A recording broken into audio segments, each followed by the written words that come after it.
Θα μιλήσουμε για γυμναστική. Αν σε ενδιαφέρει, μείνε σε αυτό το βίντεο.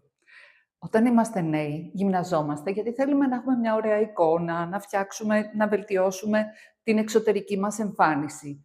Όταν μεγαλώνουμε, τη γυμναστική τη χρειαζόμαστε σαν φάρμακο. Είναι εργαλείο για να βελτιώσουμε την ποιότητα της καθημερινότητάς μας. Όταν λοιπόν χρειάζεσαι, όταν μεγαλώνεις, την άσκηση απαραίτητα σαν θεραπευτικό μέσο, θα πρέπει να μπορείς και να την κάνεις. Θα πρέπει να θέλεις να την κάνεις. Όταν λοιπόν τα προγράμματα που συνήθως κυκλοφορούν μας δείχνουν ανθρώπους γυμνασμένους που κάνουν διάφορα ακροβατικά και εσύ τα βλέπεις, αλλά δεν μπορείς να τα κάνεις, τότε ψάχνεις να βρεις ένα άλλο πρόγραμμα. Υπάρχει αυτό το πρόγραμμα. Το λέμε Body Noesis. Γιατί? Γιατί πλέον χρειάζεται να συνδυάζουμε την κίνηση με την εγκεφαλική μας εντολή, με τον έλεγχο, με την νόηση.